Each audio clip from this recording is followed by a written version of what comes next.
Hello guys, welcome back to our channel. Episode ആരംഭിക്കുമ്പോൾ കാണിക്കുന്നത് ജീവൻ പറഞ്ഞ കാര്യങ്ങളെല്ലാം ഓർത്ത് ടെൻഷനോടെ ഇരിക്കുന്ന സുജാതയാണ്. അതേസമയം നിത്യയുടെ കൈ പൊള്ളുകയാണ്. നിത്യയുടെ ശബ്ദം കേട്ടുകൊണ്ട് സുജാത അടുക്കളയിലേക്ക് ഓടിച്ചെല്ലുന്നു. ദോശക്കല്ല് തട്ടി പൊള്ളിയതാണെന്ന് നിത്യ പറയുമ്പോൾ പണ്ടത്തെ കാര്യങ്ങളെല്ലാം സുജാതയ്ക്ക് ഓർമ്മ വരികയാണ്. ആപത്തിന്റെ സൂചനയാണ്, അവൻ എന്താണെങ്കിലും വരും, അവനെ സൂക്ഷിക്കണമെന്ന് സുജാത മനസ്സിൽ പറയുന്നു. അമ്മ എന്താ ഇവിടെ എങ്ങുമല്ലേ? സാധാരണ എനിക്കെന്തെങ്കിലും പറ്റിയാൽ ആദ്യം വേദനിക്കുന്നത് പറയുന്നത് അമ്മയാണല്ലോ.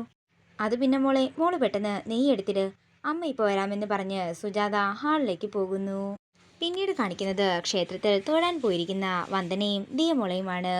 അവർ പ്രാർത്ഥിച്ച് വീട്ടിലേക്ക് തിരിക്കുന്ന സമയത്ത് അങ്ങോട്ടേക്ക് 2-3 ഗുണ്ടകൾ വരികയാണ്. ഗുണ്ടകളെ പേടിച്ച് ദിയമോളും വന്ദനയും വേഗത്തിൽ നടക്കുന്നു. അതേസമയം മറ്റൊരു ഗുണ്ട ബൈക്കിൽ ഒരു വടിവാളുമായി വരികയാണ്. അയാളെ കണ്ട് വന്ദന ഭയന്ന് നിൽക്കുമ്പോൾ അങ്ങോട്ടേക്ക് ജഗൻ വരികയാണ്. എന്താ വന്ദനെ, എന്തു പറ്റിയെന്ന് ജഗൻ ചോദിക്കുന്നു. തുടർന്ന് ജഗൻ പറയുകയാണ്, രാവിലെ വീട്ടിലിരുന്നപ്പോൾ എന്തോ ഒരു വല്ലാത്ത അസ്വസ്ഥത പോലെ, ഒരു പേടി പോലെയൊക്കെ തോന്നി. വീട്ടിൽ വിളിച്ച് തിരക്കിയപ്പോൾ വന്ദന വീട്ടിലില്ലെന്നും ക്ഷേത്രത്തിൽ പോയെന്നുമാ അറിഞ്ഞത്. അതുകൊണ്ടാണ് ഞാൻ ഇങ്ങോട്ടേക്ക് വന്നത്. എന്താണെങ്കിലും ഇനി ഇവിടെ നിൽക്കണ്ട, ഞാൻ കൊണ്ടുവിടാമെന്ന് ജഗൻ പറയുമ്പോൾ വന്ദനയും ദിയമോളും ജഗന്റെ കൂടെ വണ്ടിയിൽ കയറുകയാണ്. പിന്നീട് കാണിക്കുന്നത് രാമകൃഷ്ണനെയാണ്. രാവിലെ പത്രമെടുക്കാനായി രാമകൃഷ്ണൻ പുറത്തേക്ക് വരുമ്പോൾ സുജാതയും പത്രമെടുക്കാനായി അങ്ങോട്ടേക്ക് വരികയാണ്. അതേസമയം പത്രത്തിന്റെ കൂടെ ഒരു ക്ഷേത്രത്തിൽ യാഗം നടക്കുന്നതിന്റെ നോട്ടീസ് കാണുകയാണ്. ഇത് കാണുന്ന രാമകൃഷ്ണൻ സുജാതയ്ക്ക് കാണിച്ചു കൊടുക്കുകയാണ്. 5 വർഷം കൂടുമ്പോഴാ ഈ യാഗം നടക്കുന്നത്. പോകണമെന്ന് വിചാരിച്ചിട്ടുണ്ടെങ്കിലും ഇതുവരെ പോകാൻ പറ്റിയിട്ടില്ല. ഹരിയോട് പറഞ്ഞാലോ, അവന് ഇതിലൊന്നും വലിയ താല്പര്യവുമില്ല. അത്രയും പറഞ്ഞുകൊണ്ട് രാമകൃഷ്ണൻ അകത്തേക്ക് പോകുന്നു. തുടർന്ന് ഹരിയോട് യാഗത്തിന് പോകുന്ന കാര്യങ്ങളെല്ലാം രാമകൃഷ്ണൻ പറയുന്നുണ്ടെങ്കിലും അതൊന്നും വേണ്ടെന്നും അതൊക്കെ പണച്ചെലവ് കൂട്ടുകയുള്ളെന്ന് പറഞ്ഞുകൊണ്ട് ഹരി അതിൽ നിന്നെല്ലാം ഒഴിയുകയാണ്. പിന്നീട് കാണിക്കുന്നത് ജഗനെയും വന്ദനയുമാണ്. ഒരു കാര്യമോർത്തും വിഷമിക്കേണ്ടെന്നും എല്ലാത്തിനും ഞാൻ എപ്പോഴും ഒപ്പം തന്നെ ഉണ്ടാകുമെന്ന് പറഞ്ഞ് ജഗൻ വന്ദനയെ ആശ്വസിപ്പിക്കുകയാണ്. അതേസമയം ക്ഷേത്രത്തിന്റെ അവിടെ വെച്ച് വന്ദനയുടെ പിന്നാലെ വന്ന ഗുണ്ടകള് വീട്ടിലേക്ക് വരികയും വീടിന്റെ മുറ്റത്ത് നിന്ന് അകത്തേക്ക് കല്ലെറിയുകയും ചെയ്യുന്നു. പെട്ടെന്ന് തന്നെ വന്ദനയും കൊണ്ട് തൂണിന്റെ മറവിലേക്ക് മറഞ്ഞു നിൽക്കുകയാണ് ജഗൻ. എന്നാൽ ഇതൊന്നും അറിയാതെ എന്തു പറ്റിയെന്ന് ചോദിച്ചുകൊണ്ട് സുചിത്ര പുറത്തേക്ക് വരികയും ആ ഗുണ്ടകൾ എറിയുന്ന കല്ലിലൊന്ന് സുചിത്രയുടെ തലയിൽ കൊള്ളുകയും ചെയ്യുന്നു. അങ്ങനെ അവരവിടെ നിന്ന് പോകുമ്പോൾ പ്രകാശൻ പുറത്തേക്ക് വരികയാണ്. എന്തു പറ്റിയെന്ന് പ്രകാശ് ചോദിക്കുമ്പോൾ അതാരോ കല്ലെറിഞ്ഞതാണെന്നും കല്ലുകൊണ്ടെന്നുമൊക്കെ പറഞ്ഞ് ഒപ്പിക്കുകയാണ് സുചിത്ര.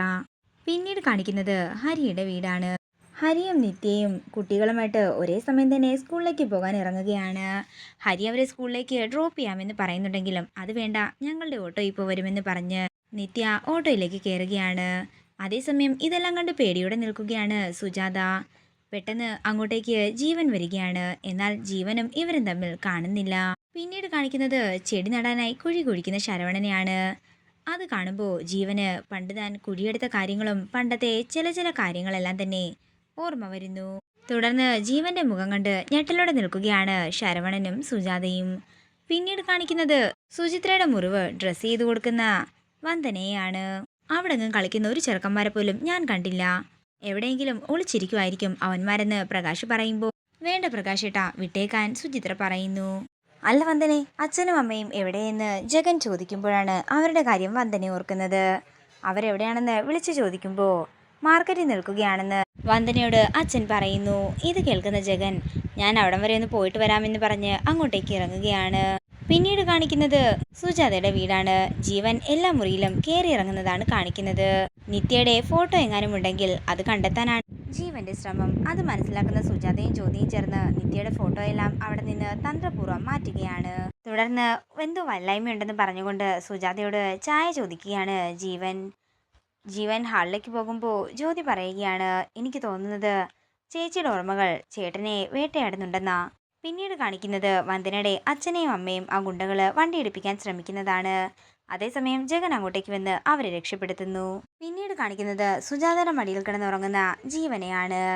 അതേസമയം തന്നെ നിത്യ അമ്മയെന്ന് വിളിച്ചുകൊണ്ട് അങ്ങോട്ടേക്ക് വരുമ്പോൾ ജീവനെ പതിയെ സെറ്റിയിലേക്ക് കിടത്തിക്കൊണ്ട് സുജാത പുറത്തേക്ക് ഇറങ്ങി ചെല്ലുന്നു. അമ്മയുടെ സൈൻ വേണമായിരുന്നെന്ന് പറഞ്ഞുകൊണ്ട് നിത്യ നിൽക്കുമ്പോൾ സുജാത സൈൻ ചെയ്ത് കൊടുത്തതിന് ശേഷം നിത്യയോട് പെട്ടെന്ന് പോകാനായി പറയുന്നു. അങ്ങനെ നിത്യ അവിടെ നിറങ്ങുന്ന സമയത്ത് തന്നെ ജീവനും അവിടെ നിന്നിറങ്ങുകയാണ്.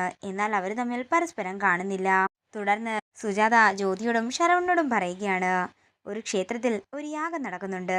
നമുക്ക് എന്താണെങ്കിലും 2-3 ദിവസത്തേക്ക് അങ്ങോട്ടേക്ക് പോകാം. അത് തന്നെയാ നല്ലതെന്ന് സുജാത പറയുമ്പോൾ ജ്യോതിയും ശരവണനും അതിന് സമ്മതം മൂളുകയാണ്. അതേസമയം തന്നെ ജഗനും വന്ദനയും കുടുംബത്തോടൊപ്പം യാഗത്തിന് പോകാനായി സംസാരിക്കുന്നതാണ് കാണിക്കുന്നത്. ഇതോടുകൂടി ഇന്നത്തെ എപ്പിസോഡ് ഇവിടെ തീരുകയാണ്. വീഡിയോ ഇഷ്ടമായെങ്കിൽ മറക്കാതെ ലൈക്ക് ചെയ്യുക, ഷെയർ ചെയ്യുക, കമൻറ്റ് ചെയ്യുക. കൂടുതൽ സീരിയൽ അപ്ഡേറ്റ്സിനായി മറക്കാതെ സബ്സ്ക്രൈബ് ചെയ്യുക.